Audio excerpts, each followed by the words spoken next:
Well, first of all, I don't know if we'll be able to see the slides. The lighting situation isn't the best, but we'll do what we can. I can tell you it may be boring with the slides, but it would certainly be boring without them. I was telling Jonathan, he gave a 2-hour slot this afternoon for this talk, which seems to be kind of a mistake, because I can possibly take that and more, and being someone who's able to ramble on at some length about these things. But hopefully this will be of interest to some of you. Those of you that were at the Seeds of Change conference last year can be excused, because this talk is essentially the same as that I gave at that time, and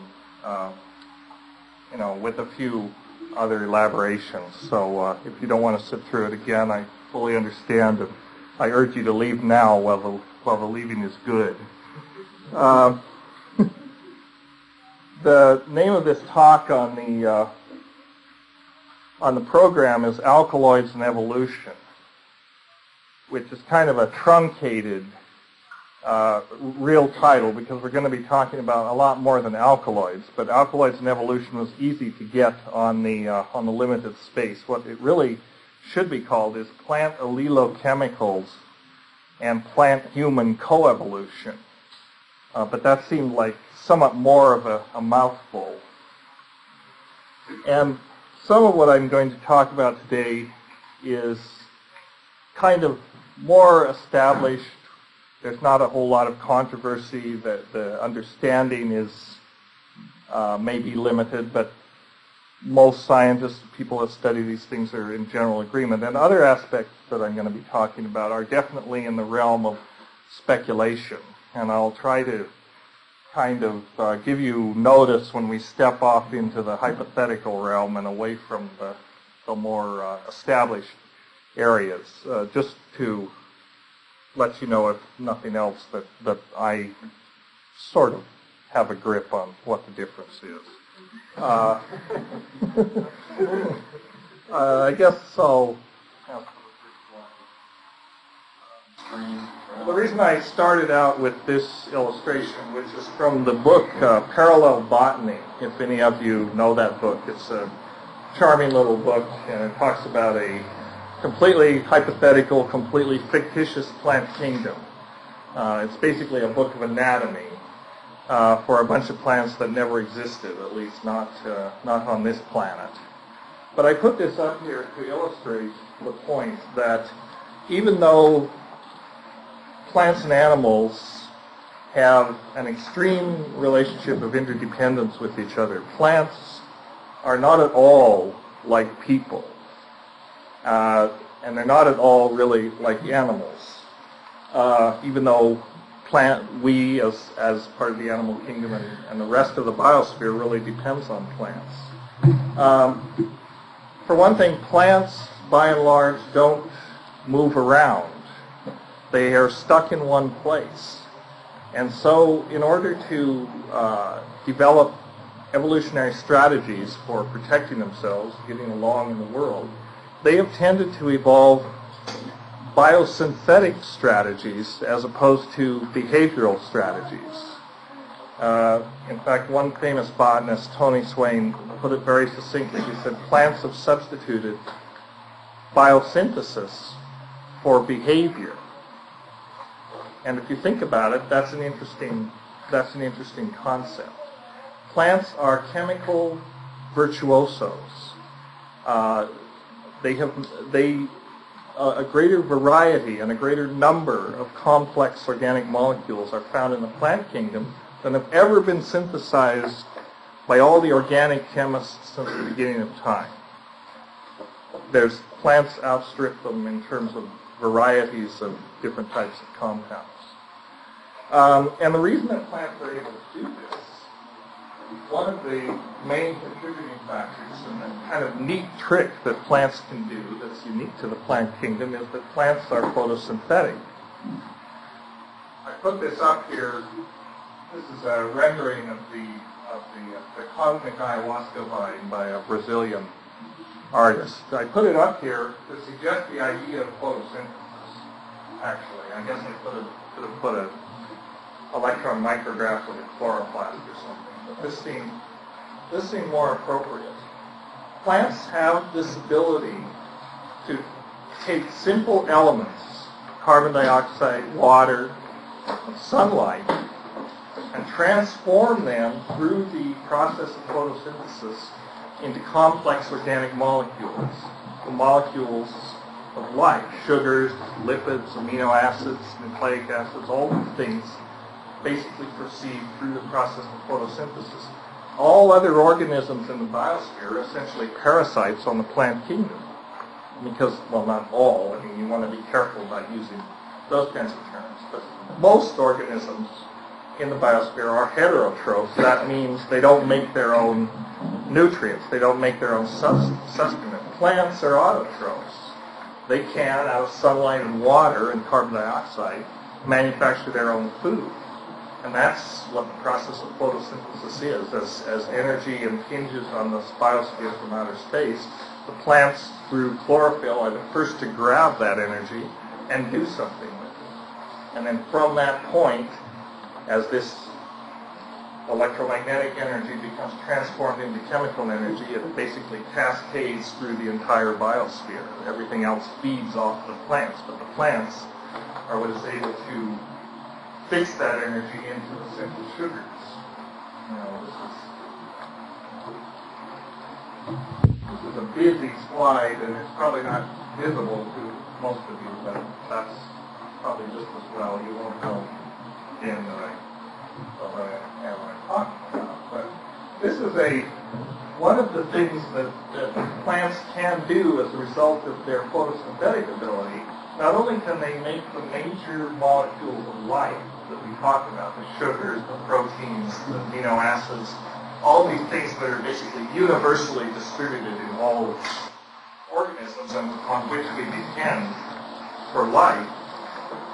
And these we call primary metabolites. Primary because they're universally distributed and they're pretty much essential for life. But plants, in addition to that, can make a vast array of what is sometimes kind of pejoratively called secondary metabolites. And that is, these are the chemical compounds that make plants interesting, that make them these chemical virtuosos. Plants have energy to burn, so because of their photosynthetic ability. So there are no constraints on their energy. They can use that energy and they can seemingly waste it. And for a long time it was thought that these secondary plant metabolites, which are things like alkaloids, terpenoids, your essential oils, your tannins, these sorts of things, are all these plant secondary metabolites. And it was thought that they were secondary because it wasn't really understood what their purpose was. They was thought that they were some kind of metabolic waste product, basically, just the physiological garbage that the plant made and sequestered in its different parts. And what has come to be understood probably in the last 10 to 15 years, maybe the last 20 years, is that these so-called secondary metabolites, this vast array of structural diversity that plants have evolved, are not really secondary at all.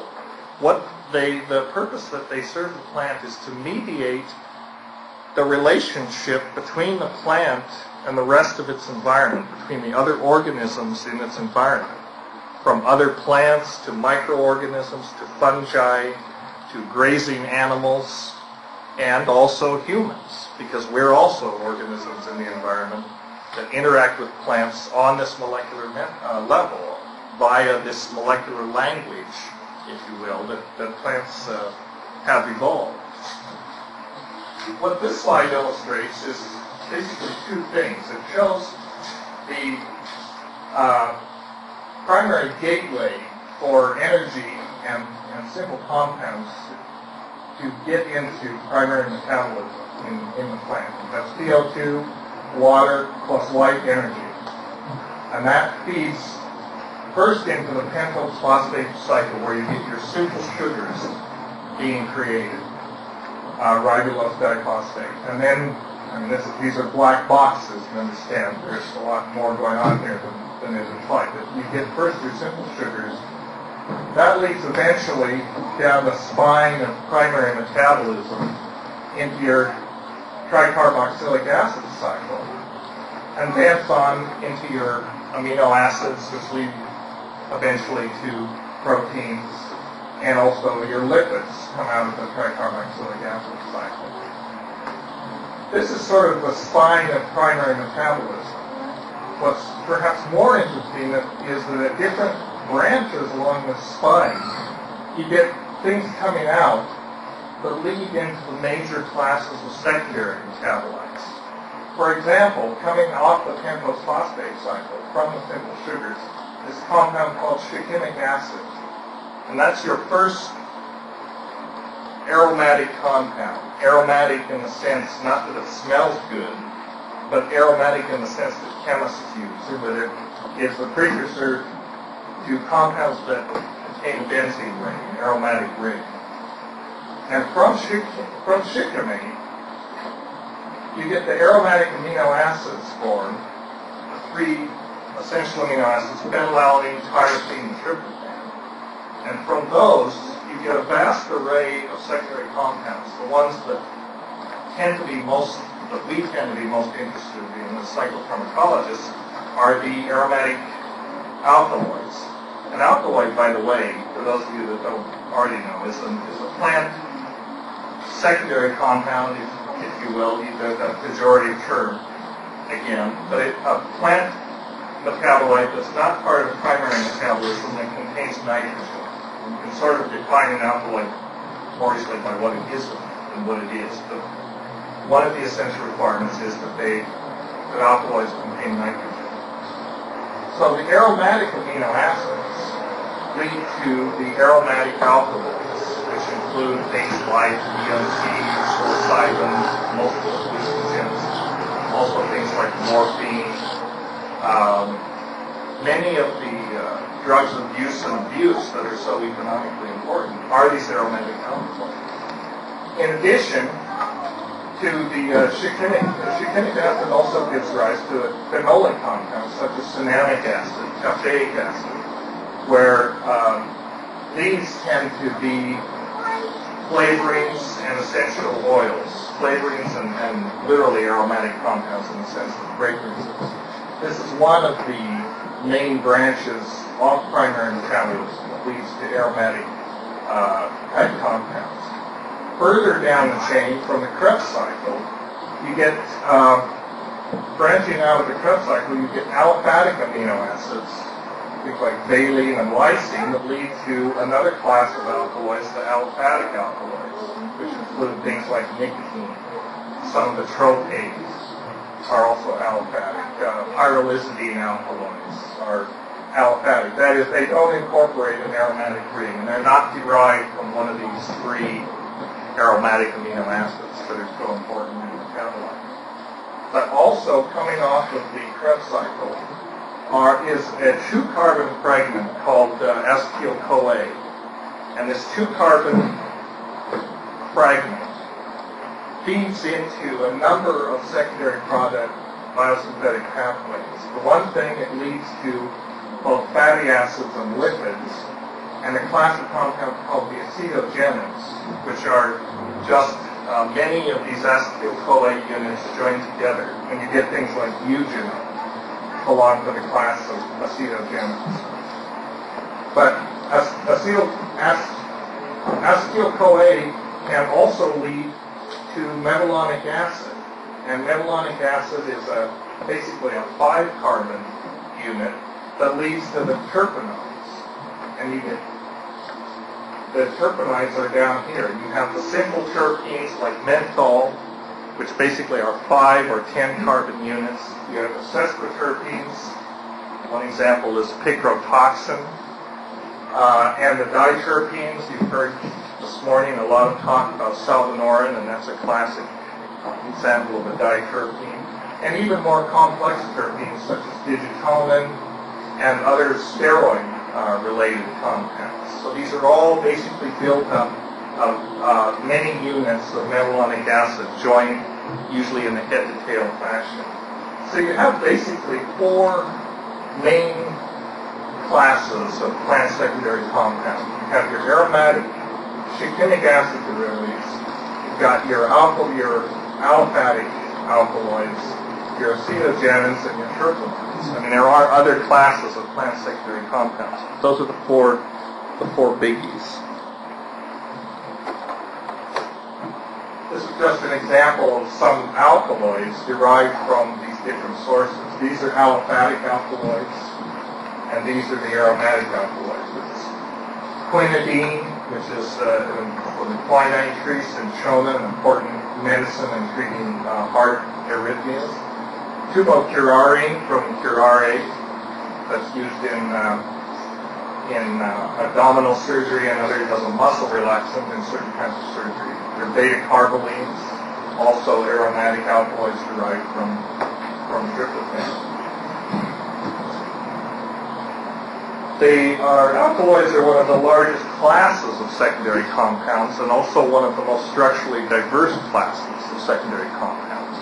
And also, because we get so many important medicines from them, drugs both of use and abuse, and the distinction is really in how they're used. Alkaloids are one of the classes that have the greatest economic importance for us. One of the things that we get from plants that is most important for our health and well-being. This is a slide I haven't put up before, and I'm not sure how much I want to go into it. I don't know exactly how to say this. It's one of the things that's always struck me as curious about the biosynthesis of these aromatic compounds, these things that branch off the shikimate pathway, is what you might call curious parallelisms in biosynthesis. It's either something important or it's so what, ho hum. I'm not sure which. I think it's kind of neat. You know how sometimes people on DMT or sometimes on mushrooms report having the experience that you can kind of turn the circuit board of reality over and see how it's wired, and you realize that, it's not at all what it appears to be. This is sort of on that level.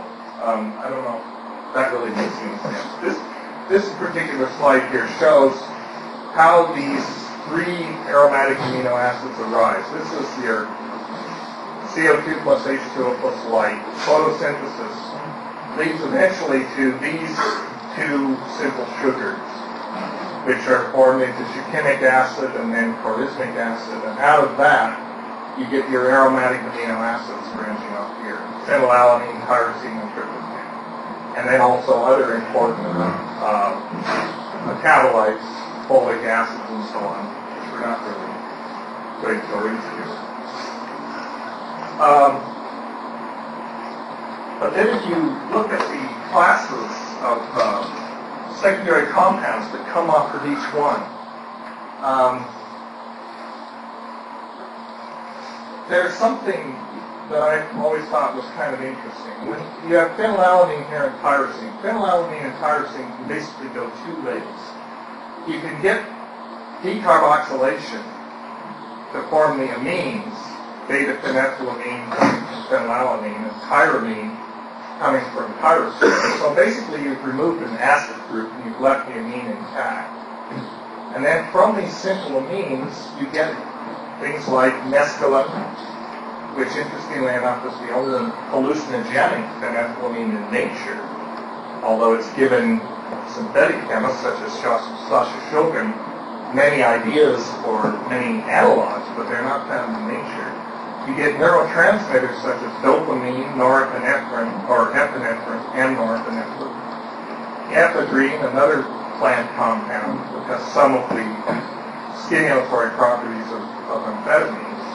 And then even further down the chain, you get complex alkaloids in which these amines, these simple amines, are precursors. They're incorporated into more complex rings, morphine, tribocurare, and so on. The other thing that can happen to these simple aromatic amino acids is instead of losing a carboxyl group, instead of losing an acid group, it can lose the amine. And then you have your phenylacetic acid derivatives. Things like cinnamic acid, caffeic acid. They can lead, these are widespread in coffee and a lot of spices. They contribute to the flavor of coffee, spices, this sort of thing. Things like safrole and nutmeg. Safrole, which is a constituent of nutmeg oil, dill alveol and dill oil, they're also basic simple derivatives of these cinnamic acid derivatives. They are fragrant. Their biological activity is basically that they're volatile. And then these can further join into dimers. They can form dimers and form a class of compounds called lignans, which are things like podophyllatoxin. It's an anti-cancer drug. There are many interesting lignans, and they have a whole range of biological activities, ranging from some are antimicrobial, some are antiviral, and some have activity on the central nervous system. And then if they polymerize even further, you get lignins, which are polymers of these C6-C3 units. The C6 in the ring and the 3 carbon units sticking out from it. When it becomes polymerized, you get lignin. And lignin is the major structural constituent of wood. Lignin is what gives trees its strength. And interestingly enough, when I was a graduate student at the University of Hawaii, my professor was interested in stress physiology, and he showed that by growing seedlings under conditions of increased gravity, by growing them, he was interested in gravity as a biochemical determinant, and he showed that he would put seedlings in a centrifuge and germinate them there, and show that the levels of lignans were increased. And not only were they increased, if he did anatomy, if he took sections of these seedlings, he showed that the distribution corresponded with the points of maximum stress in the plant. So this is, lignification. The lignans are deposited on the cell walls. This is basically a gravity-determined property that governs the distribution of these lignans. I mean, if you make an engineering diagram of a tree where the major points of stress are, that will match exactly where the maximum depositions of lignans are. So, whatever. So that's kind of the story with the aromatic amino acids, phenylalanine and tyrosine, the precursor of the phenethylamines, and the complex alkaloids that come off that.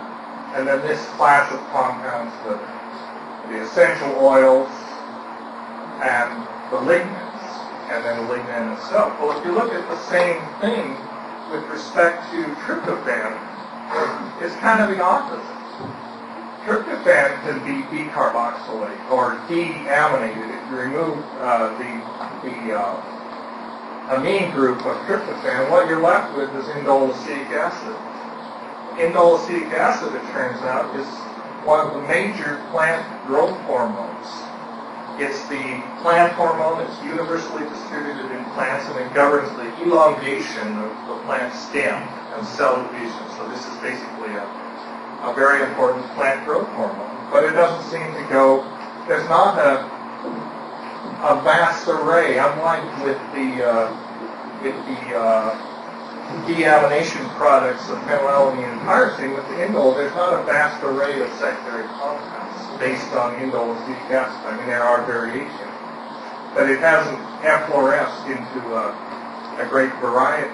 Where you see the variety in the indole is when you lose the carboxyl group, you get the simple tryptamine, you get tryptamine, and then leading to that, you get your other compounds like 5-methoxy-DMT, dimethyltryptamine, by adding methyl groups. When you add a hydroxyl group in this position, you get 5-hydroxytryptamine, which is a major neurotransmitter, as you all know, also known as serotonin. again, I don't know if this is neat or ho-hum. It's always struck me as interesting. The dimethyltryptamine is basically 2 steps of tryptophan. I mean, tryptophan is universally distributed in nature. Here, 2 enzymatic steps away is dimethyltryptamine. The curious thing about dimethyltryptamine, as you all know, is it's not orally active. So it could be widely distributed in a lot of foods that we eat, and we never know it unless we happen to fortuitously also eat a plant containing an MAO inhibitor at the same time. Then you know. But you might be happily dining on plants' cereals, for example, high in dimethyltryptamine for a long time. If you've never combined it with an MAO inhibitor, you wouldn't know. But these tryptamines, there's quite a structural variety within the tryptamines of these simple things. And then even more complex, you get, the next step is beta-carbolines, and then there's a whole vast array of more or less complex indole alkaloids, things like ibogaine, and even more complex, enormous things like vincristine, which is one of the more complex indole alkaloids. This, of course, is an anti-cancer drug. It's used to treat leukemia in children. Rumor has it that it's also psychedelic, or not psychedelic, psychoactive. People undergoing cancer chemotherapy have reported interesting experiences after being treated with vincristine. I don't recommend it. It's not something that I would care to try. But another interesting thing, when we saw that in the phenylalanine and tyrosine class, when you get polymerization into the lignans, it becomes the structural component of trees. What happens when the indoles polymerize? You get melanin. And melanin is the black pigment that makes many mushrooms turn black. It's the black pigment when bananas begin to turn black on the outside. That is melanin. And melanin is an indole polymer, basically. The curious thing is that in nature, it doesn't really usually come from indoles at all. It comes from tyrosine, dopamine, and these phenethylamine type compounds. So, go figure.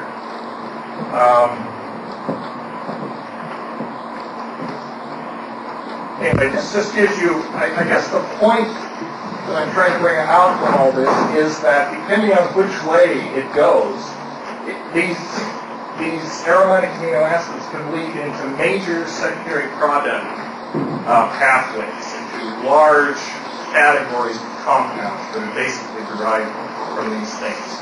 And if you go decarboxylation, you lead into one category. If you go deamination, removing the nitrogen, you lead into the other category. And there's a kind of a symmetry here. I haven't got it completely figured out, but it's interesting that it exists. This is another example. Sasha Shulgin has talked about the essential amphetamines. Interesting thing. In nature, the only CNS active phenethylamine, the only hallucinogenic phenethylamine is mescaline, which is 3,4,5-trimethoxyphenethylamine. But some of these essential oils, L-amycin from nutmeg, acerone from, of course, calamus, the sweet flag, these sorts of things, if you make it, they themselves are not psychoactive. But if you make a trivial synthetic modification, if you introduce a molecule of ammonia into this at the right position, then you get your essential amphetamines. The simplest, or probably the most obvious one of which is the 3,4,5-trimethoxyamphetamine. You can think of it as a mescaline analog, which it certainly is, but it's also, and it can be made directly from L-amycin by simply adding an ammonia at this position. Similarly, if you take acerone and do the same type of ammonia substitution, you get TMA2, where the essential difference between these two is the position of the methoxy groups, where they are located on the ring. This is 3,4,5, this is 2,4,5. And one of the most interesting discoveries Dr. Shulgin made when he was working on this early on, back in the late 50s, was that this simple trivial rearrangement, the movement moving this one from here to here, from the 3 position to the 2 positions, resulted in an enhancement of potency of orders of magnitude. Sasha's here. Correct me if I misrepresent any of it. But then he found that by making various substitutes, so that the 2-4-5 configuration was important, and then various substitutes on this 4 position, basically he could hang just about anything he wanted off that and still get some kind of activity.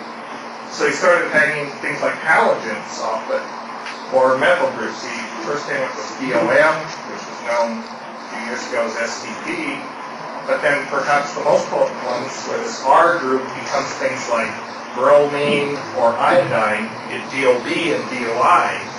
And these are very potent phenethylamines. They're not quite as potent as LSD, but they're in that magnitude. 1 milligram or less is a above threshold dose.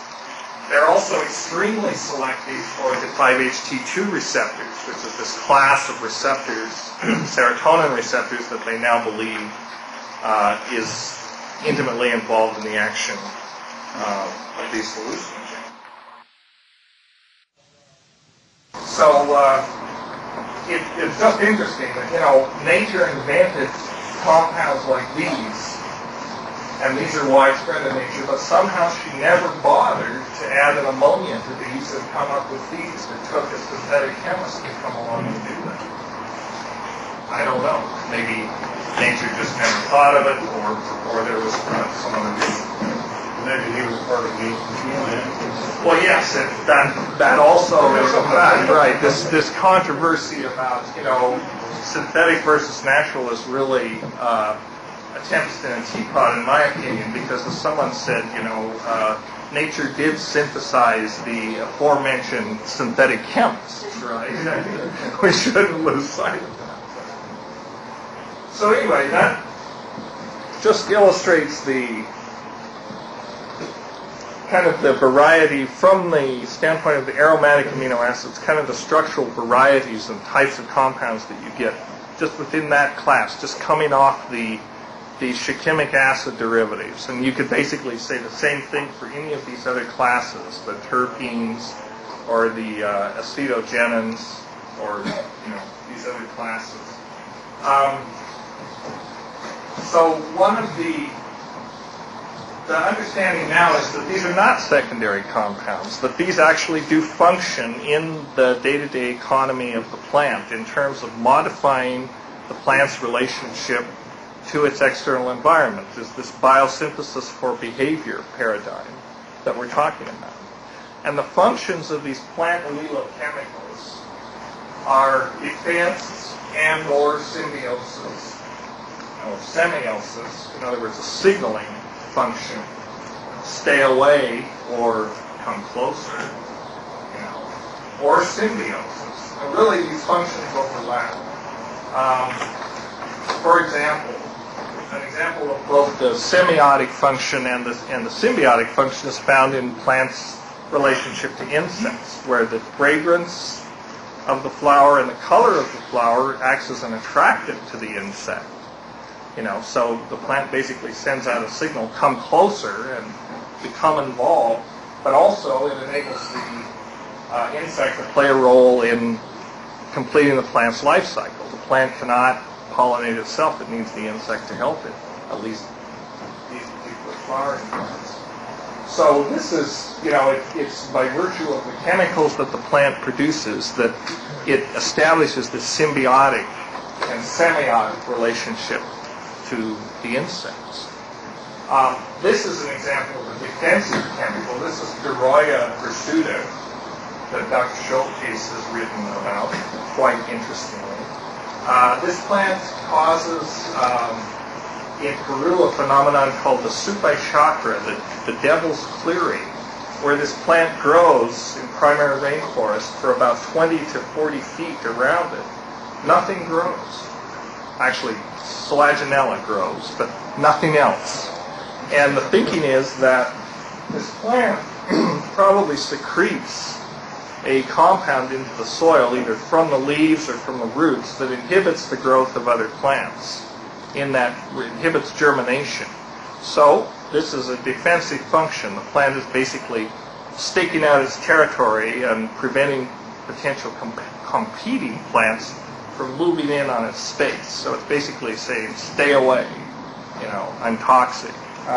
This plant is chemically unstudied, as far as I know. At least it wasn't for years. Do you know, Dr. Schultz? It's never been examined chemically, but it's in the Rubiaceae, which is a family that's very well known for its biodynamic compounds. So there's potentially some interesting chemistry to be uncovered here.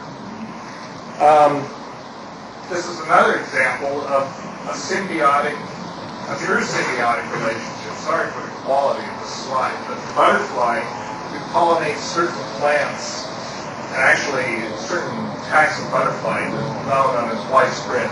Probably the best studied example are butterflies of the monarch type, which feed on milkweeds. Milkweeds are full of a class of compounds called cardiac glycosides. They're steroids, so they belong to the class of terpenoids, but they're highly toxic. But the butterfly has evolved enzymatic defenses against it. The butterfly, or actually the caterpillar, is able to feed on this plant with impunity. Not only does it feed on it, but it takes the cardiac toxins into its body and sequesters them in its body. And it itself is not poisoned by them, but when it transforms itself into a butterfly, it puts the plant toxin to use as a chemical defense. It becomes unpalatable to potential predators. And they can see these butterflies, they have learned that, certain butterflies of this class don't taste good because they're full of these cardiac glycosides. So this is an example of an even more baroque, if you will, relationship, chemically mediated relationship between the plants and the animals, where the consumer of the plant has evolved a biochemical defense against the toxin, and then goes one step further and uses the toxin for its own defensive purposes. Well, the tryptamines and the beta-carbolines provide a good illustration. There are a class of compounds that we're very interested in here, because we're interested in psychoactive plants, but they also provide a very good illustration of what you might call the parsimony of nature. These compounds tend to have multiple activities depending on what biological targets they interact with. It's not just that they're hallucinogens. They're hallucinogens given that nervous systems are the biological targets they interact with, but they also interact on many other levels. These are the tryptamines up here, the beta-carbolines down here on the bottom. And for example, these beta-carboline alkaloids are, in the presence of UV light, many of them are photoactive. And that's what's shown here. If you take something like 6-deoxycarmelan or harmine, put a little bit on a filter paper disc, and put that on a petri plate which has been covered with yeast or E. coli bacteria, and incubate it in the dark, nothing happens. The bacteria grows just fine. But if you expose it to UVA, I believe, or UVB, I forget which, for about 10 minutes and then incubate it in the dark, you get a nice clear zone around the filter paper disc where the bacteria has been killed. It hasn't grown due to the photoactivity of these beta-carbolines. And you can do, reasonably nice structure-activity relationships and that sort of thing. But so in this explains possibly one of the allelochemical functions of beta-carbolines for the plant. In the presence of sunlight, it might help to defend it against bacteria or fungi that might otherwise invade the plant through the leaves or the roots. Another example with the tryptamines. Indole acetic acid, remember we talked about, is a major plant growth hormone. As you can see, it bears a pretty close structural resemblance to our favorite dimethyltryptamine, 5-methoxy-DMT, and dopamine, these psychoactive methylated tryptamines. But it turns out that these, if you treat plants with them, these are found in plants like Desmanthus illinoisensis in the roots. And where they were first discovered and why they were discovered in there is they were looking at plant growth inhibitors. This is a good plant growth inhibitor, and they isolated the fraction responsible and found that it was dimethyltryptamine and other related tryptamines.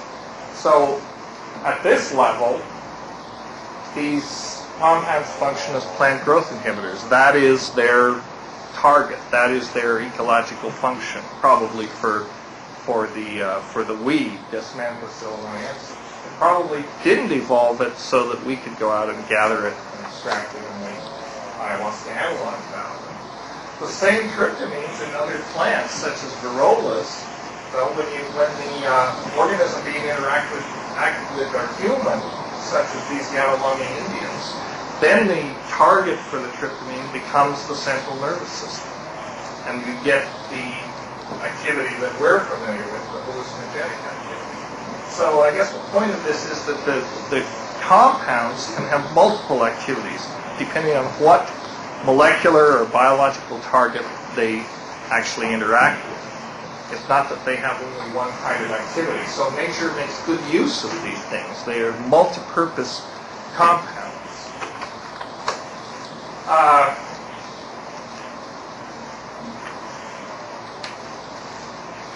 And the reason that these allelochemicals have these multiple activities, can target multiple biological, can mediate multiple biological relationships in nature is because of the variety of molecular targets that they interact with. For instance, the photoactivity of the beta-carbolines that we saw with the bacteria is due to the fact that they are able to insert themselves between the base pairs of DNA. And they do that, and then in the presence of UV light, they form covalent cross-links with the base pairs of the DNA, which is basically like throwing a big monkey wrench in DNA. So they pretty well, inactivate the cellular processes at that point. In the absence of light, they don't do this, but in the presence of the right wavelength of light, this can happen. So the beta-carbolines do this, but only if in the right milieu and under the right circumstances. Another class of compounds that do the same thing are also derived from plant. They're called the sorolins. And I don't know if you've heard of Huva therapy, but it's a kind of treatment for psoriasis where you take sorolin pills for several days. It accumulates in your body and in your skin, and then you go into a tanning salon and you get an all-over tan under UV lights, and it causes the cross-links the DNA in the outer surface of your skin and causes that to slough off. So you come out of it looking all pink and healthy, and then gradually the psoriasis comes back and you have to do it again. It was for a while a promising treatment for psoriasis, the heartbreak of psoriasis. I don't know if it's still being used. And it really is a heartbreak. I mean, it's a serious condition, in advanced cases. Another example, phototoxicity. I mean, the example there is the target, in the case of the beta-carbolines, is DNA. It basically throws a monkey wrench into DNA. But cell membranes are another important biological target for these active plant allelochemicals. This is an example. This used to be a red blood cell before it was exposed to a compound called alpha-trethionyl, which is a photoactive sulfur derivative found in marigolds. And in the presence of UV light, alpha-trethionyl sequesters itself in the membrane. It's highly lipophilic. It's highly fat-soluble, so it dissolves in the membrane. It literally blows holes in the membrane. So that's what you're seeing here. These craters are literally, the thing is riddled with holes, and of course it's lost its osmotic tone. So another photoactive compound, but a completely different mechanism of action. It works on membranes instead of DNA.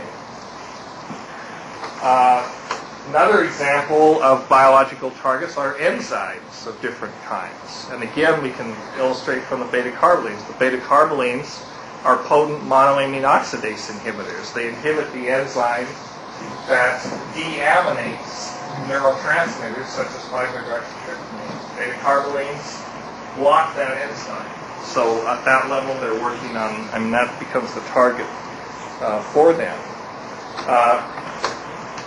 This, of course, is the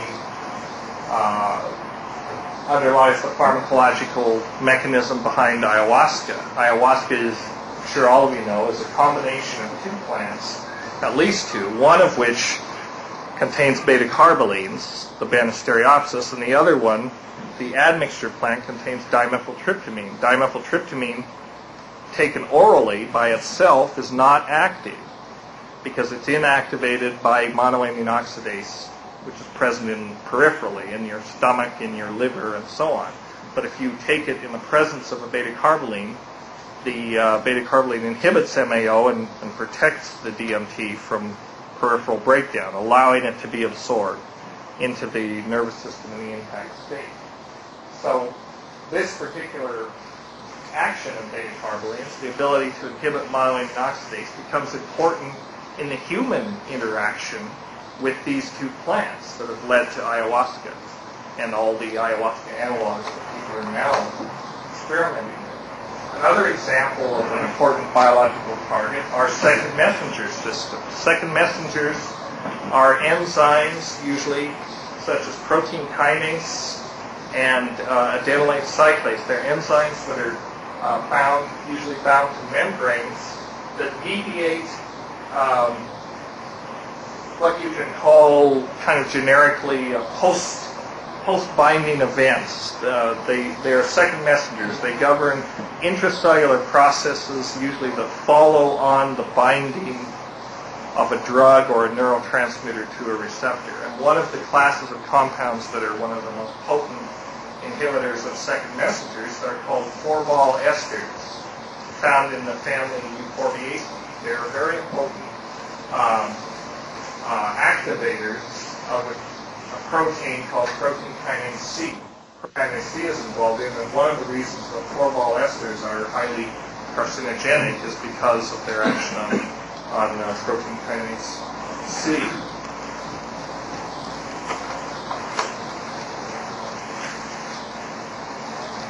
Okay, so the point of that is that these plant allelochemicals, these biologically active secondary compounds, have these activities because they interact with some kind of receptor. They have to get in and bind with something in order to do what they do. Now, you can take the term receptor in a sort of broad sense, where a receptor is anything that a drug binds to exert its effect. It might be an enzyme, it might be a membrane carrier molecule, it might be a nucleic acid. All of these are in some sense receptors, in the sense that these biodynamic molecules can bind to them and affect them by doing so.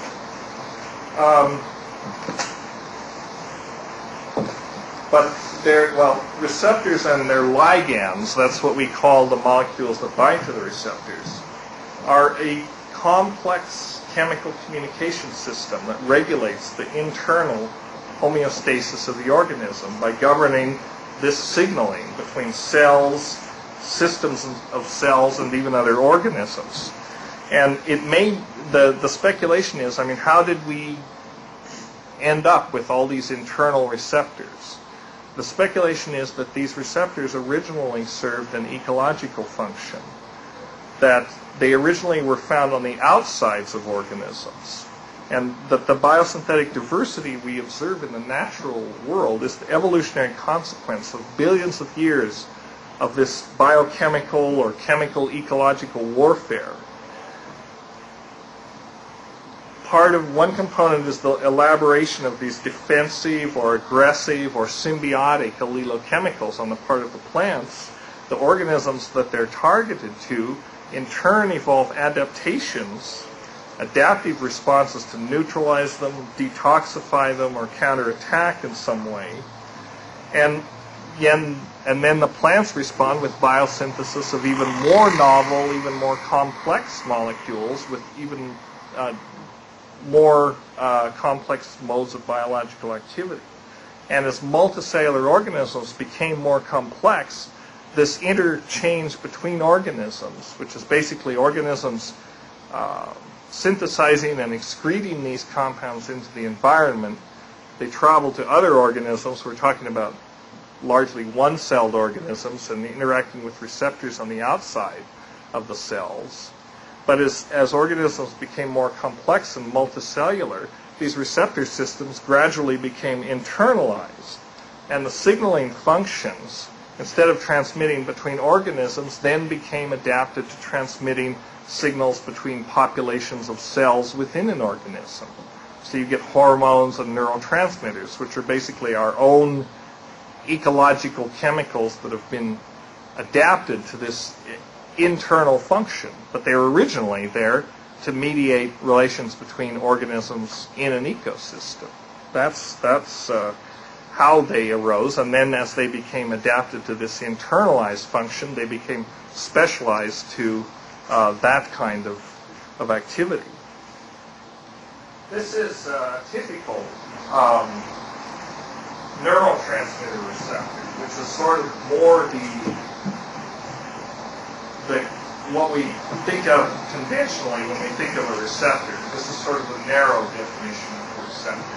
And this happens to be a serotonin receptor, but any neurotransmitter receptor incorporates much the same processes. In this case, you've got tryptophan, which is the essential amino acid, right, off the succinate pathway. And that is transformed within the presynaptic membrane into 5-hydroxytryptamine, or serotonin, as it's also called. That is stored in membrane-bound vesicles until it's used. And when it's used, these vesicles migrate to the membrane of the cell, and the neurotransmitter is released into the synaptic cleft. Then various things happen to it. It travels across to the postsynaptic membrane, and it interacts with one or more different types of serotonin receptors on the postsynaptic membrane. The 5-HT2 receptors, the 5-HT1 receptors are just shown, but there is now, I think there's getting up to be at least 8 different subtypes of serotonin receptors alone. And every neurotransmitter, dopamine, GABA, all these things have their own receptor subtypes, so it's quite a complex picture, really. And then, once they bound to these membrane, these receptors, these specific receptors located on the membrane, it activates second messengers and subsequent events take place. Once the neurotransmitter has done its work, it's taken back up into the presynaptic membrane through a carrier molecule. This is yet another kind of receptor. And recycled, it's either recycled, repackaged into the membrane-bound vesicles and reused, or at that point it may also be degraded by monoamine oxidase and turned into 5-hydroxyaminoacetic acid in this case. Now, psychoactive drugs, those that work on the central nervous system, tend to do their job by affecting one or more of these processes that are taking place at the receptor site and in the vicinity of the synapse. They either affect the synthesis, the storage, the release, the receptor binding, or the reuptake, or the degradation of the neurotransmitter. That's how they do their job. For instance, racetine, the alkaloid from the Indian snake root, basically disrupts these vesicles and causes the 5-HT to be released into the cytoplasm and sort of leak out of the cell. So actually it's not selected for only serotonin. It doesn't draw your monoamine type neurotransmitters. But it depletes the presynaptic cell of its neurotransmitters. That's what the strychnine does. Your hallucinogens the so-called true hallucinogens, LSD, psilocybin, these ones, it's now thought interact primarily with the 5-HT2 receptor. In other words, they substitute for serotonin at the 5-HT2 receptor. They also affect some of the 5-HT1 receptors, but that's not quite so well understood. Antidepressant drugs such as Prozac is a very selective blocker of the serotonin reuptake molecule. It gets in here, prevents the serotonin from binding to this and being taken back up into the cell, with the result being that there's a higher amount, a higher availability of serotonin in the synaptic cleft. Prozac is, typical antidepressant in that respect, and a marvel of I guess, structure-activity engineering because it is so selective for serotonin. So this is this table is undoubtedly hard to read, but this just shows some of the natural products that affect the nervous system. The compound, its chemical class, its pharmacological action, and its therapeutic application. And basically, I think the point of this slide is that you can't think of an activity, a pharmacological activity, for which there is not a natural product that shows that somehow affects those receptors or those mechanisms involved in that activity. And you could put the same kind of slide up for any type of, any class of activity. If you're interested in liver function, we could construct a similar one for the liver. If you're interested in antimicrobial activity, you could just construct a similar one for antimicrobial activity. Notice in the case of the central nervous system compounds, how many of these are alkaloids. Alkaloids are disproportionately represented when it comes to the central nervous system activity. It's something about the presence of that nitrogen that gives them the ability to interact with these receptor systems that are so important in the functioning of the nervous system. But any class of activity that you can name as a natural product that displays the activity. This is, physostigmine inhibits cholinesterase. Reserpine depletes CNS monoamines. THC, it says it's psychoactive, but one of the exceptions. It's not an alkaloid. It doesn't have nitrogen. So it's kind of interesting. Nature has evolved these allelochemicals that interact with receptors that we haven't discovered yet, which is kind of interesting. And we've seen a classical example of this in salvinorin. I mean, the work that's been described here is very interesting. A compound has been identified. It has definite psychoactivity, and we at the moment don't have a clue what receptor system it might interact with, except we're pretty sure it's probably not 5-HT2. There are speculation, but that's partly the importance of natural products. Because of the importance of natural products in drug discovery is that this molecular diversity, out of looking at the molecular diversity of natural products, you get new chemical entities come out, and they point the way to new modes of pharmacological activity. I mean, you can make, many phenethylamine derivatives, many tryptamine derivatives, and that's all very well, but you're looking basically, with subtle differences, you're looking basically at a characterized mode of activity. We know pretty much that it involves the 5-HT2 receptors. Some of these new molecules that are coming out of the natural world point the way, may open the door to completely new pharmacologies. Dr. Schultes, a few years ago, wrote an article, which has been not widespread at all. It was called Phytochemical Gaps in Our Knowledge of Hallucinogens. And I think it was published in a very obscure journal, the Journal of Plant Science or something like that. And I always thought that it was, of his many very significant papers, I always thought it was one of the most significant, because he pointed out in there, it was a description of about 30 plants for which the ethnobotanical documentation was clear, No doubt that there was probably activity there because people were using it and they were experiencing effects from it in different traditional societies. But there was no information on the chemistry. And I wish that he had called it phytochemical gaps in our knowledge of CNS-active plants, because it would have gotten a lot more attention, and it might have induced some of these drug companies to look into these plants more. By calling it phytochemical gaps in our knowledge of hallucinogens, they say, oh, wow, who needs another hallucinogen? You know, I mean.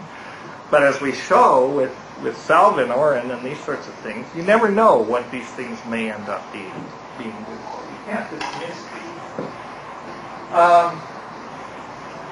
Well, this is another example, just another out-of-focus example of the varieties of CNS activity that you get in the natural world. This is a table that I put together from NAPALERT.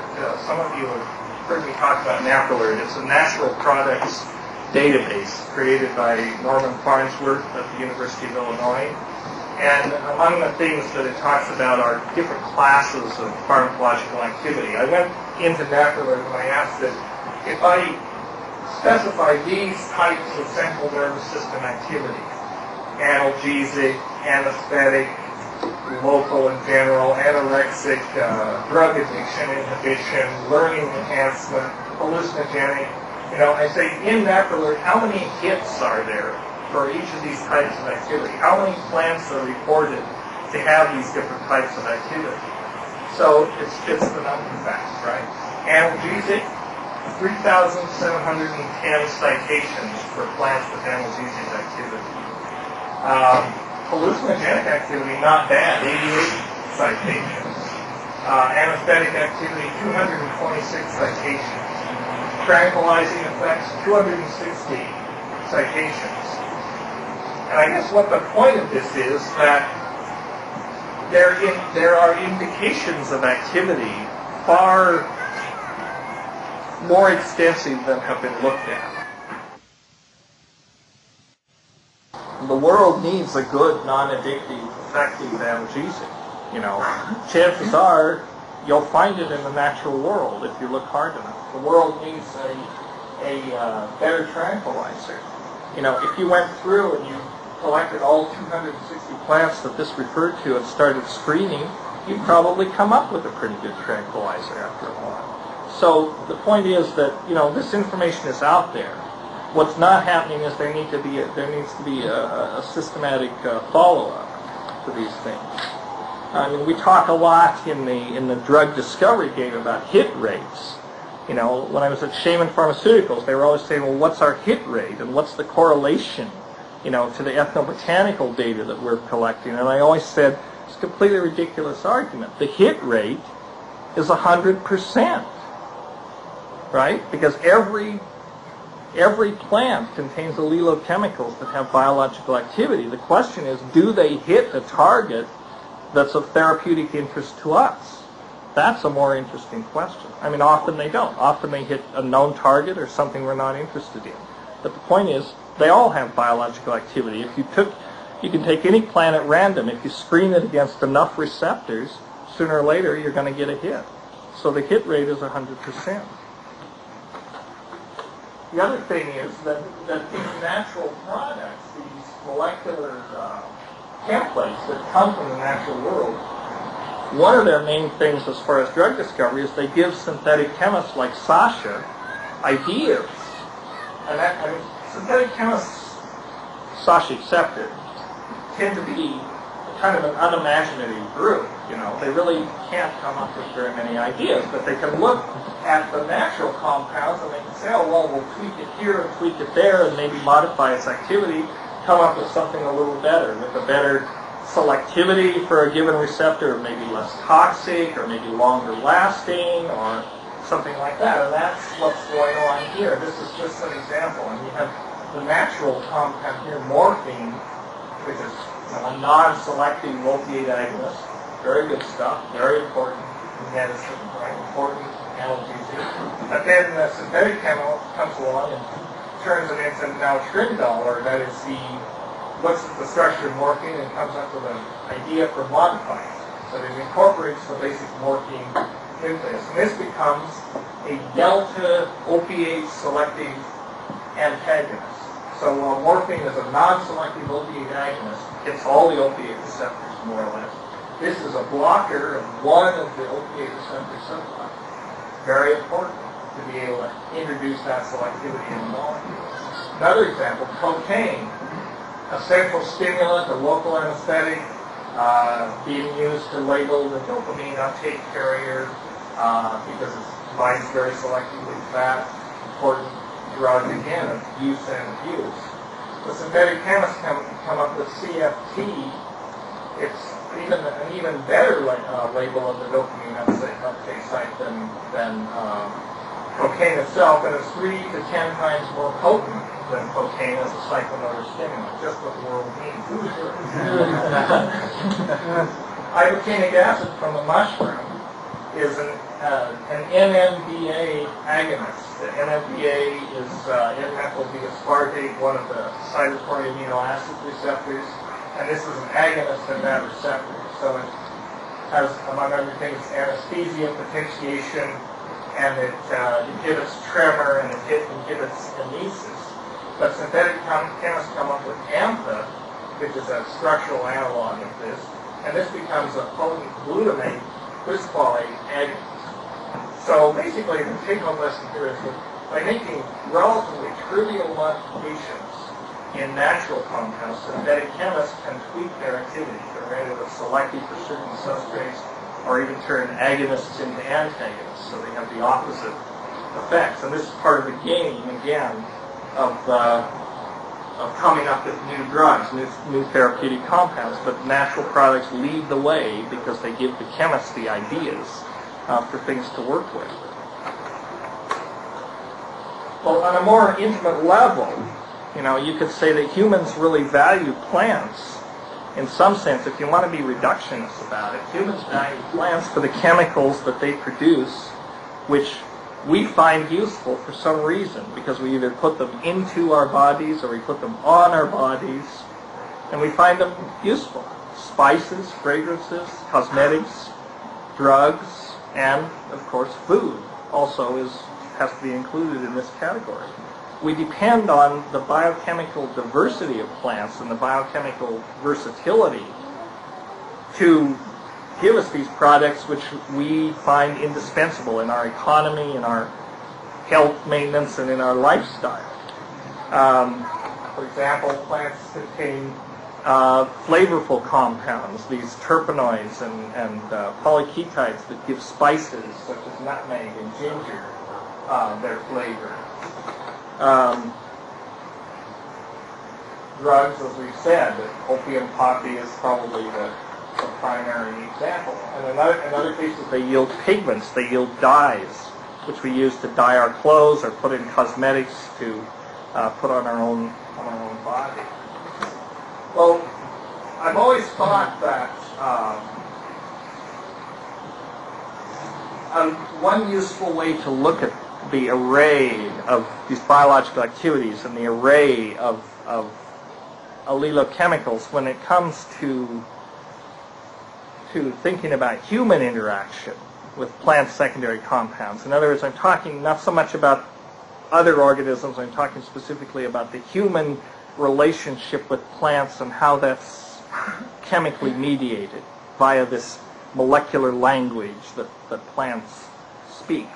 And a concept that seems to me to be useful is you can class all these things as sensorotropic chemicals. I don't know if you'll find the term sensorotropic in any dictionary. Probably not, because I coined it. But what I mean there is there are all these allelochemicals from plants impact on our senses in some way. Sensorotropic chemicals are chemical messengers which are produced by plants which transmit their message by interacting with sensory functions in some manner. And this includes pigments, aromatic compounds, spices, flavoring agents, and pharmacologically active compounds such as drugs. And one useful way to think about these sensotropic chemicals is to picture them arranged along a spectrum. I don't have a slide, but if you, over on this side, you have your sensotropic chemicals that are utilized primarily as food. In this case, their impact is primarily on the taste receptors and to some degree on the olfactory receptors, and also visual. I mean, that's the level on which we interact with food.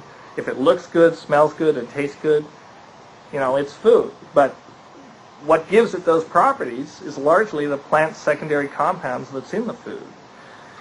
Toward the middle of the spectrum, you get compounds which, you get things that sort of, they're definitely foods, things like chocolate, which is shown here, one of my and Jonathan Ott's favorite sensotropic chemicals, are the flavoring agent that gives chocolate its unique qualities. Well, but chocolate also contains alkaloids, which are drugs. Is chocolate a food or a drug? I don't really know. It's actually both. It's a moot point.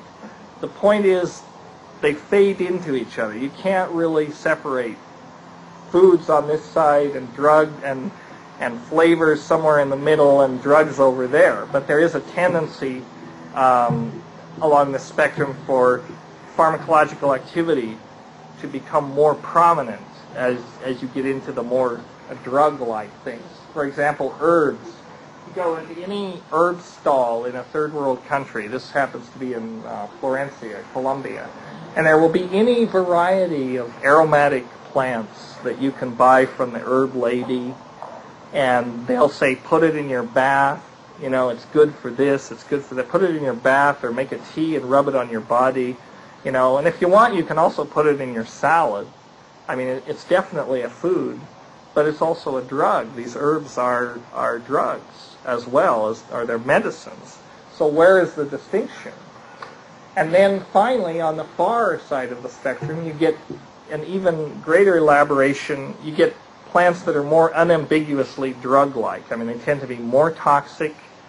Their active principles tend to target specific receptors.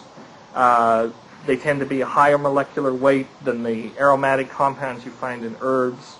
And, they're medicinal plants, definitely, but they're still on this spectrum of sensotropic plants. So, on this spectrum, the foods and the aromatic and fragrant plants, the flavoring plants and the spices and the drugs all sort of really fade into each other. And so, it's not really a valid question to say these things are drugs or foods or flavorings. They're really both, and they're all sensotropic chemicals. This is supposed to be opium visions. I don't know if you can see it, but this is the Chinese fellow.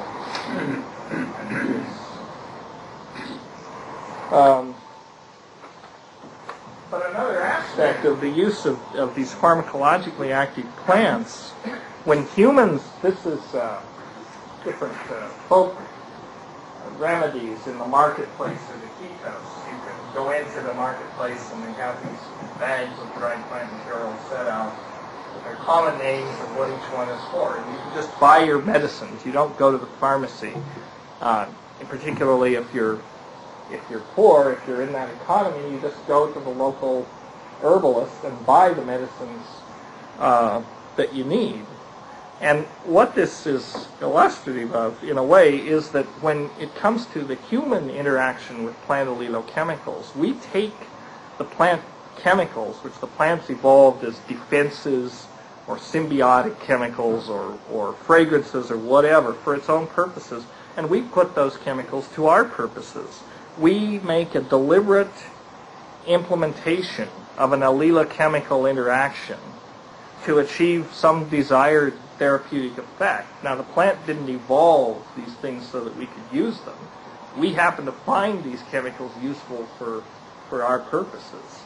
So there's an element here of human intervention, of human adaptation of an allelochemical to serve a purpose that may be very different from the reason that the plant originally evolved that particular compound.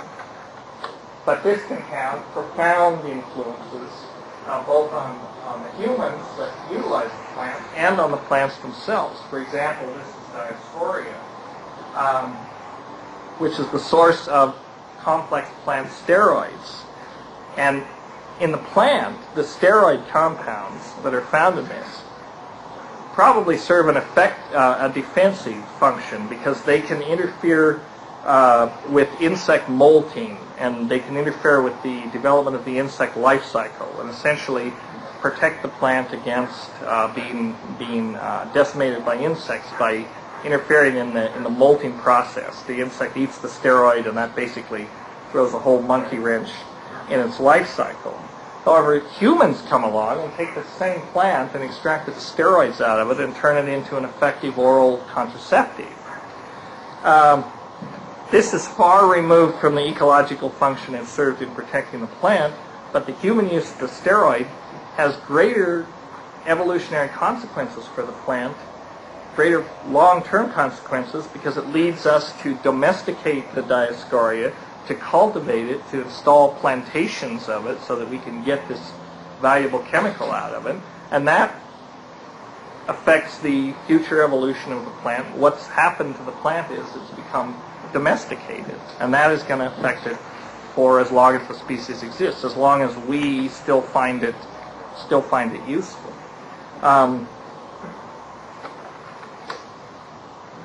The development of these agricultural techniques, which was kind of an enhancement of this allelochemically mediated interaction or relationship between humans and plants, led us to evolve from a nomadic foraging lifestyle to a sedentary lifestyle.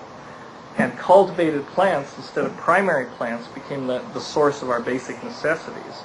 And this rooting of formerly nomadic populations to permanently inhabited sites where crop cultivation took place season after season and year after year led first to the establishment of villages, eventually city-states with larger populations, division of labor, complex political organizations, systems of law, science, technology, based largely on the storage and transmission of written information. But it was the invention of agriculture, the first real formalization of the plant-human symbiosis, which defined a relationship between humans as plants and plants as something qualitatively different from simple foraging of herbivores on plant populations. It was this formalization of the relationship, the creation of domesticated plants, that made possible the milieu in which civilization arose and could flourish. And if this process had a profound impact on human culture, it also had an equally profound impact on the food and medicinal plants, which were the basis of this agricultural revolution. This establishment of sedentary agriculture set the stage for the process of plant domestication and selective breeding. Initially, this was an empirical process, an empirical human activity based largely on observation and trial and error. Farmers would unwittingly select for those specimens which displayed an enhancement of some desirable property: a sweeter or larger fruit, an unusual pigmentation, a pungent fragrance, a less bitter taste, a more bitter taste, indicating high levels of alkaloids. Who knows? Basically, this process is a process of modifying the chemical properties of the plant to suit our purposes, to increase the biosynthesis of those secondary compounds we consider important, or to lessen them, to get rid of the bitter ones, and that sort of thing. So this led to the development of cultivars. Plant cultivars are basically genetic monstrosities, such as shown here. They don't occur in nature. They couldn't survive in nature. They're entirely dependent on human propagation in order to exist. And most of our major food plants are cultivars, and most of our major medicinal plants as well. Cannabis sativa is a good example. It probably doesn't even exist in the wild state. There are many different strains, many different cultigens that we have bred over thousands of years for different purposes: oil, fiber, and resin. But the cannabis is a good illustration of a plant that is basically almost entirely exists as a cultivar now. Salvia divinorum may be a similar example. Tobacco is another one.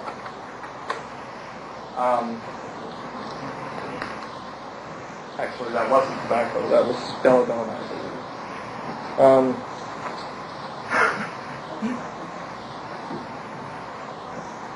In fact, one ethnobiologist even suggested that the pharmacological utilization of plants could not appear as a specialized branch of human knowledge until the ongoing process of plant domestication had led to the development of cultivars with reduced levels of allelochemicals compared to the wild types. And this happened as centers of civilization grew up and people began living in more concentrated areas. You had sanitation problems and transmission of disease problems. His theory was that as long as you were eating wild plants with low levels, or you had a certain constant level of allelochemicals in your system, this was protecting you from infection. When these people started eating domesticated plants, they became more susceptible to disease. Their immune systems were not as stimulated by these allelochemicals. So it then became necessary to go out and gather medicinal plants and reintroduce them into the diet, because the cultivated plants were no longer providing the protection that they required. Now we hear about people... Yeah. Timothy Johns.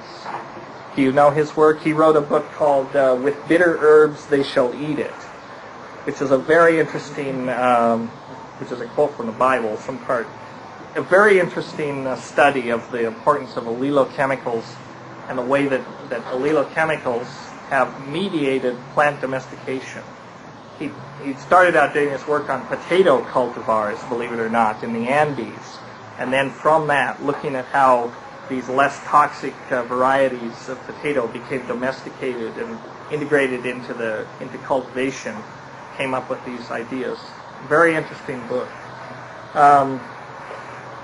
Well, now they're talking about using plants to do, to carry this one step further, not just breeding plants to modify their chemical properties, but actually breeding through molecular engineering, through genetic engineering. They're talking about breeding plants to produce things like plastics within the plant. And, I've even heard it said that maybe we can get them to produce manufactured products. So instead of buying your VCR in the store, you just go pluck it off the tree.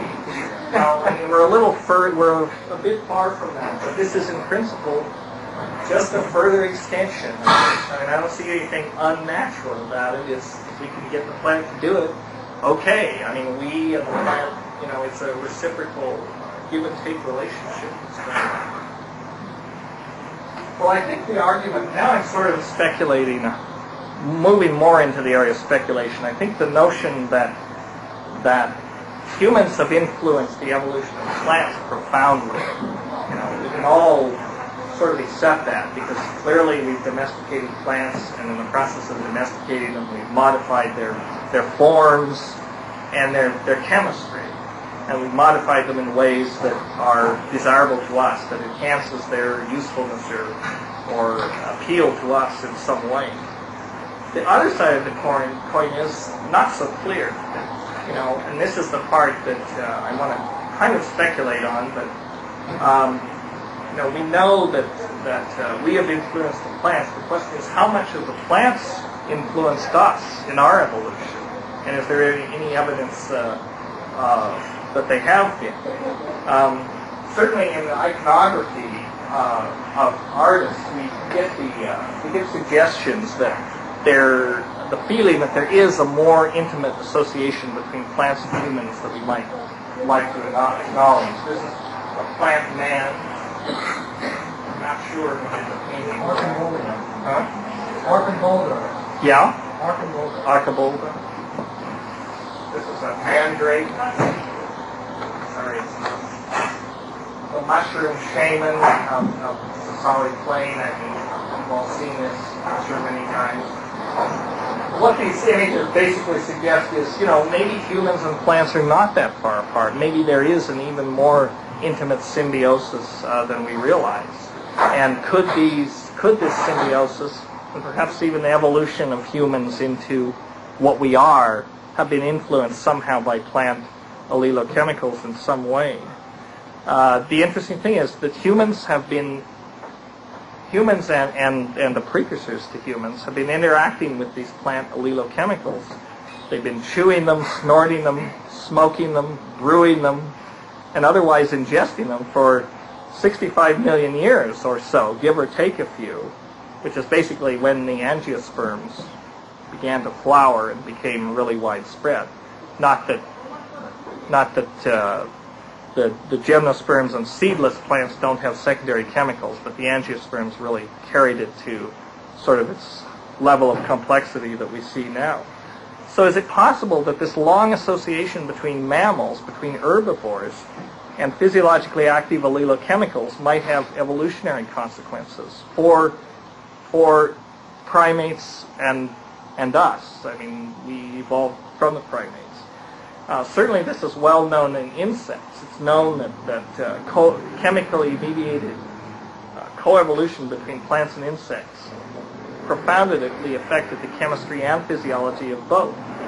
So similar processes of biochemical adaptation may have gone on between plants and plant-consuming mammals, including primates.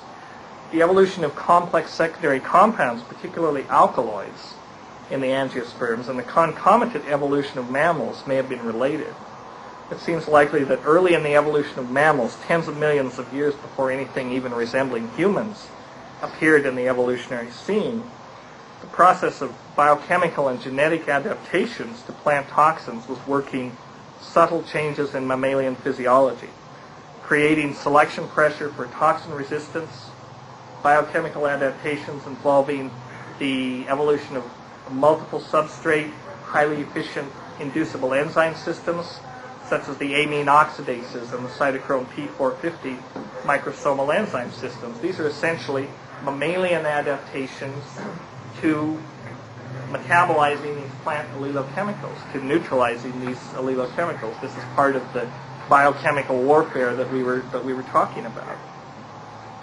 Constant low levels of these allelotropic and psychotropic plant chemicals in the diet of foraging primates or early humans could certainly have affected their phenotypic biochemical adaptations.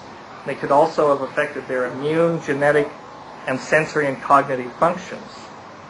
For example, many plant toxins are mutagens, and they can impact on the inheritance process directly if they should cause mutations in the germ cells, in the egg or the sperm. Unfortunately, as far as we understand evolution, the majority of mutations are detrimental. But from these, some are favored by selection and result in evolutionary adaptations, and those flourish. So it's possible that over many generations, a constant exposure to low levels of mutagens in the diet might have contributed to enhanced mutation rates or enhanced genetic drift of a population, so that perhaps over time the mutation rate was actually accelerated, and so the overall rate of evolution was accelerated. Another area where plant allelochemicals could have had an effect is in the modulation of our immune systems. These dietary allelochemicals could have directly affected the immune response of primates. There's been some recent work published in Germany in which the effects of extremely small doses of toxic alkaloids and other allelochemicals on immune functions was investigated. These were 100 to 1,000 times less than what we consider the pharmacologically active dose. Much less than any dose thought to cause any toxicity or really any kind of response at all. But what these people found was that at these vanishingly small doses, 10 to the minus 12 molar and lower, right? So down in the picomolar and femtomolar ranges, many of these compounds caused a very strong activation of the nonspecific immune system. When these doses were increased to putatively therapeutic doses, the level of cytotoxicity or whatever, they became immune suppressants. They became strong immune suppressants. So these investigators, their interest was to explain the mechanism of action of homeopathic medicines. And they felt that this perhaps explained it, that these extremely dilute homeopathic medicines working at at 10 to the minus 12 molar and lower concentrations cause the stimulation of the nonspecific immune system. But the relevance of this finding for the present argument is that these chronic low levels of these dietary allelochemicals could have functioned to potentiate the immune functions of certain individuals, thus conferring a greater resistance to disease, longer life, enhanced reproductive potential, and all the evolutionary consequences, all the evolutionary advantages for those that foraged on these immunostimulating allelochemicals. Again, it's probably hard to test this hypothesis, but it's a reasonable notion. One of the puzzles of evolution, certainly, in the evolution of primates, is the explosive evolution of the human neural hardware. The size of the human brain tripled in a mere 3 million years, during which time we went from languageless, tool-less, four-legged primates to two-legged, tool-wielding, verbally expressive, and deity-worshipping human beings. All this happened while the invention of writing was still 100,000 years in the future. Of course, everyone knows that the fossil record is full of gaps, but it still is the most tangible physical evidence we have that something very peculiar was going on in hominid evolution since about 3 million years ago. That date, more or less, give or take 500,000 years, marks the appearance of Homo habilis, the first unmistakably human primate. The first proto-human probably walked upright, may have used simple tools, and displays a dramatic increase in cranial capacity and brain size relative to his close cousin, Australopithecus bossii. The most remarkable fossil, this one here, ER 1470, has been dated somewhere between 2 and 2.8 million years. ER 1470 has a cranial capacity of 780 cubic centimeters, nearly twice that of the contemporary Australopithecus africanus, which is shown here, and even larger than other Homo habilis species. This guy essentially is like us, but he lived 3 million years ago. So it shows that something evolutionary pressure was going on about that time out on the Serengeti Plain in Africa, where all this stuff was taking place. What caused this explosive expansion of the human neural capacity, of the complexity of the human brain? Well, one of the anomalies of our existence is that we are very much unlike any other species that inhabits this planet. We're the only species with a complex language. We're the only technology-utilizing species. We're the only species able to store accumulated knowledge in a symbolic form external to ourselves. We're the only species for whom symbols, which are ideas, abstractions, have as great a reality as physical objects. This preoccupation with symbols, with abstractions, is the cause and the result of human culture. And it is culture, this abstract edifice composed of symbols, composed of art, science, medicine, artifice, myth, folklore. All of these things are symbolic structures that truly sets us apart from biological species. So, yes, we're part of nature, but we're also quite anomalous. Our species is unique in having these symbolic functions. At the same time, it's clear that much of this symbolic underpinning that carries our civilization forward and that makes us what we are is derived from, or perhaps the inevitable result of, the extraordinary complexity of the human brain, the complexity of our nervous system. Our neuro-linguistic portions of the brain, combined with our associative capacities, our acute eyesight, our tactile sensitivity, and fine motor control, all of which are reflected on the neural level by complex systems of organization that govern all these functions.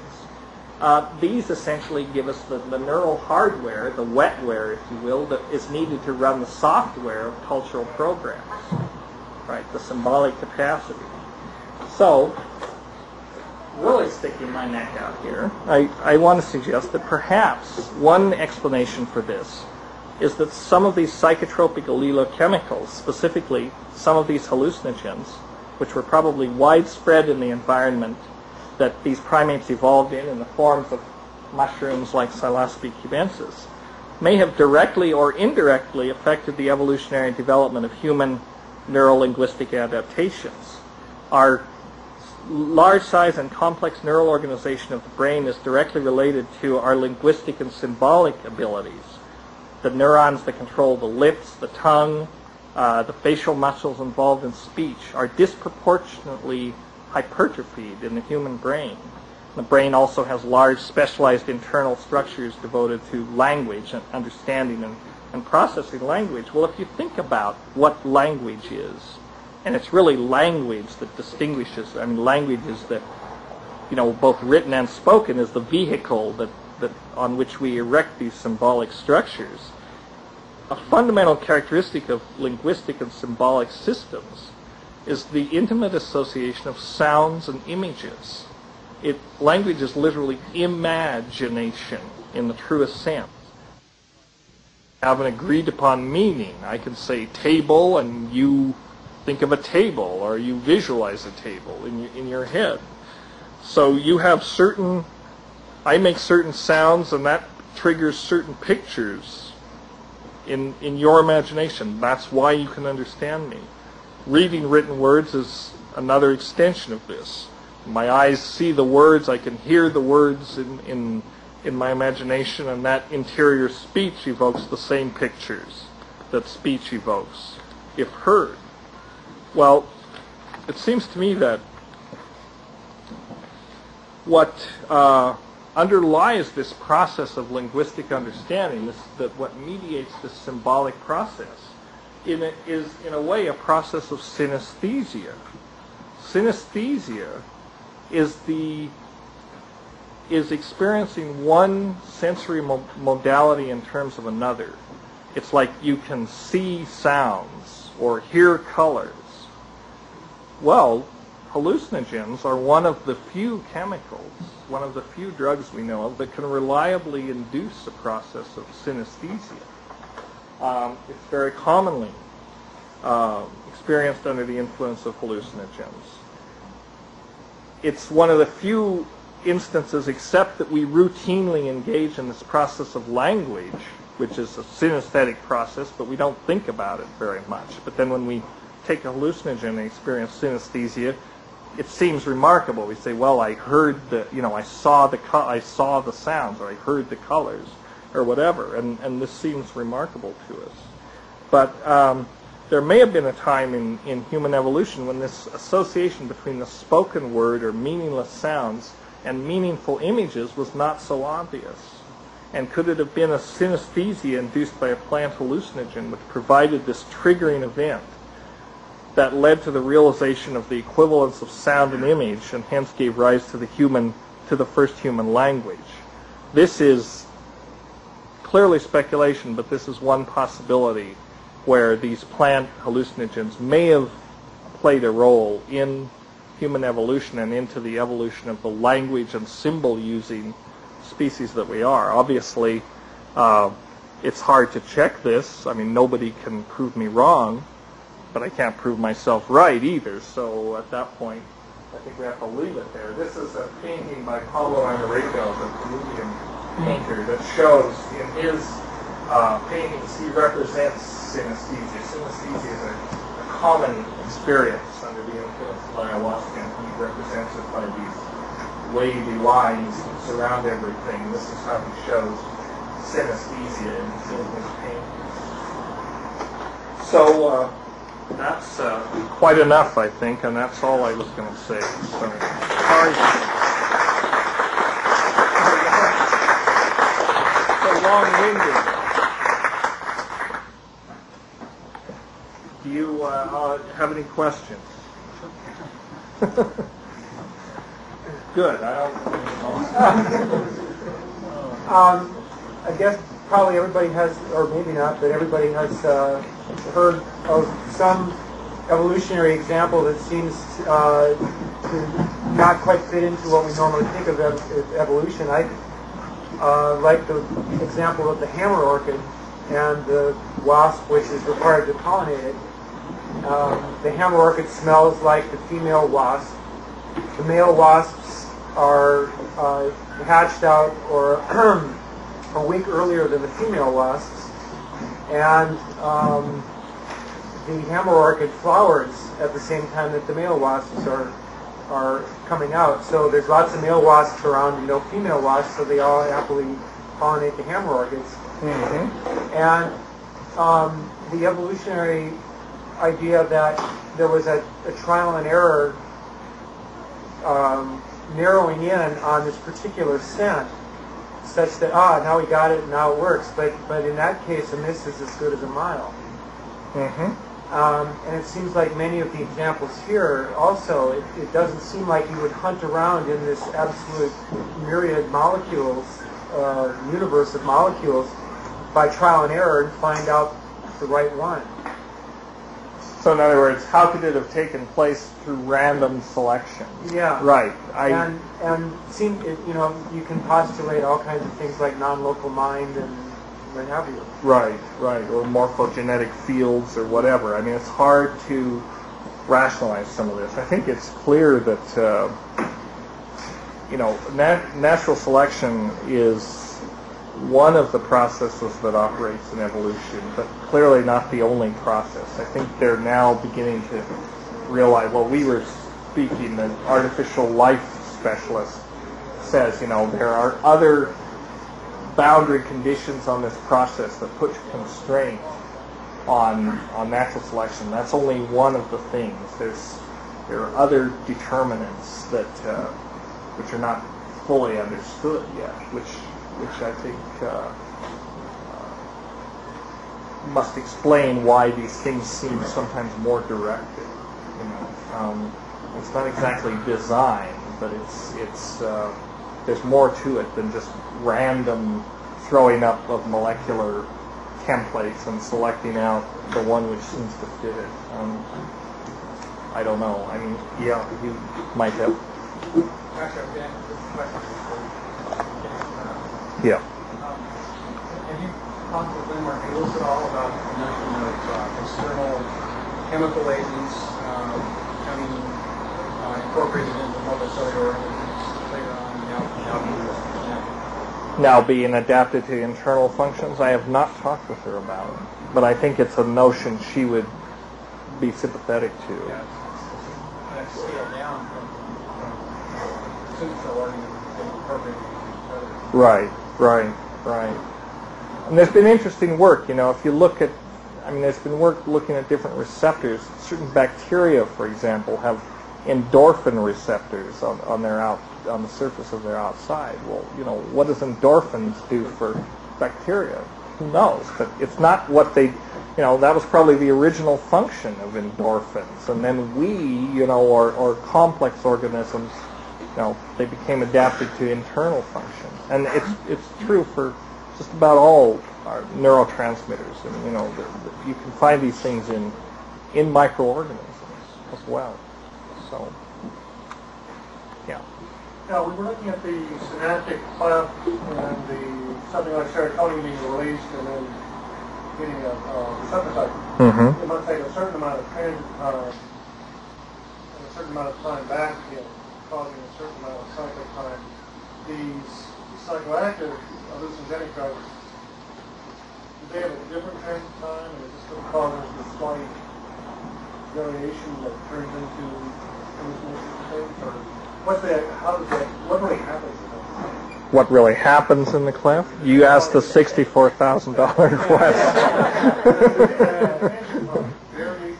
It may be variations in transit time. It may be another factor is that the exogenously introduced hallucinogen tends to, essentially massively flood the system with an excess of these chemicals, whereas internally they're released in small amounts in specific places and specific times. It may be that, it's more when they're exogenously introduced and all your receptors are flooded immediately with something like dimethyltryptamine, for example. You get the acute, overwhelming hallucinogenic response. Well, dimethyltryptamine is in the brain, itself, but it may only be released in small amounts under certain, at certain specific sites. So you never get an internal effect like a DMT flash, because it doesn't work that way. Probably also a problem of permeability. It's also a because problem. that brain barrier is always in between you and. That's right.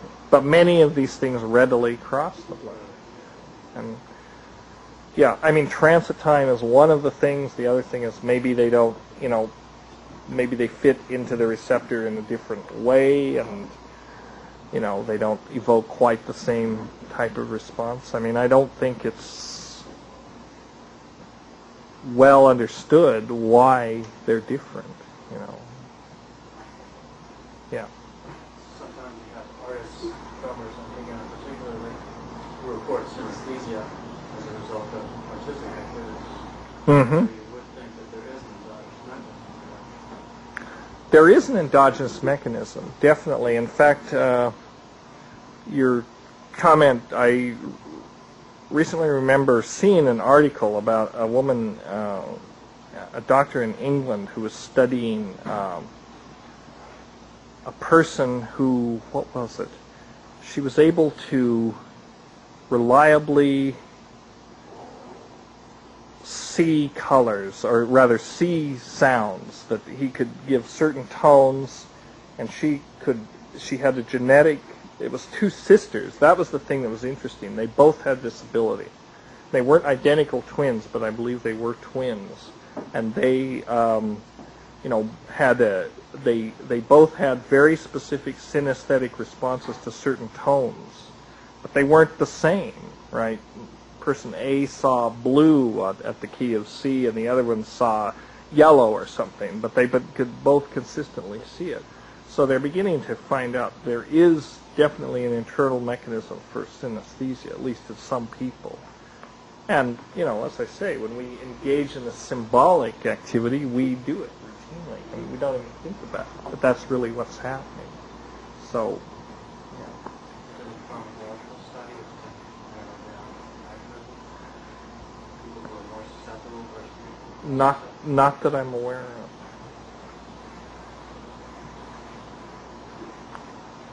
Yeah. Dennis, I think I asked about this a little bit before, but it's clear that some psychoactive chemicals are actually defensive chemicals. They're there to slow down, stop, discourage herbivores. For instance, mescaline is found in the spineless cactus.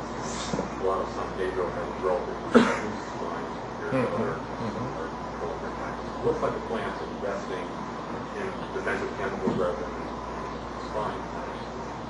Maybe LSD and morning glory is there to slow down mice. So what puzzles me is that since DMT is so widespread in the plant world, and maybe it's serving these other functions that you mentioned in the plant world, why don't plants more often just mix in some beta-carbolines and have an excellent defensive chemical? As a defensive chemical, in addition? Well, I guess I don't know. The short answer is I don't know. They do. They're very close biosynthetically, and you often get plants that have both. But usually, like one or the other usually predominates. Like in Varrola, for example, you get primarily tryptamines and only traces of beta-carbolines. In certain malpighiaceous plants, such as Banisteriopsis argentea, or now a different species, I understand, but you get primarily, which one is it? Muricot. That's right. You get primarily beta-carbolines, but also traces of DMT. Why it doesn't happen more often, I don't know. It may be that what these tryptamines generally, the function they generally subserve in the plant is more of a plant growth inhibitor than being targeted at herbivores. And in that case, there's no need for the MAO inhibitor. If they're biosynthesized as a defense against herbivores, then you're right. It would make sense to have beta-carbolines to render them orally active. Also, it's possible that it's just, in the case of the herbivores, it could simply be the bitterness that's involved. It's also as right. a defensive function, not the psychoactivity. Right, right. Although we tend to see it in terms of But we can, again, that sets us apart in terms of our behavior, and we can perceive a chemical quality of a plant, such as bitterness, which would drive, any sensible herbivore away. It wouldn't want to eat it. And we say, oh, great, it's bitter. It must make a good drug. So, then we it's known go for it even more. It's known, for example, in the case of secondary compounds in nectars, that different classes of animals that are pollinating species, since we have birds, bats, which are mammals, and then insects, react differently to different categories of secondary compounds. And mammals seem to be, bats are deterred by alkaloids in nectars, but bees aren't. And so it's another subtle interaction. Right. Again, probably because the bees, they probably aren't bitter. I mean, they probably have a whole different set of receptors and probably perceive these things differently. This is the result of this biochemical coevolution, evolution of these receptors, and how the animals that interact with plants perceive these chemical qualities. Is some of the simple soil organisms like nematodes also have MAO, or does DMT affect them more strongly? They certainly have MAO. You mean, would DMT be orally active, for instance, in them? Some of the similar cellular organisms. A lot of times it's found in root bars, so it makes you wonder if Right. soil organisms. It's very possible. One speculation, for instance, psilocybin is, a serotonin affects the serotonin system. Snails and those sorts of things love to feast on mushrooms. So perhaps what psilocybin really is a snail poison, a snail defense. I mean, it certainly is, might protect the mushroom from being consumed by snails in that respect. But then, since it's valuable to us, or since we're interested in it, it affects that whole relationship as well. So I don't know. I mean, it's speculation, a lot of this, but good enough. Thanks for bearing with me. Sorry.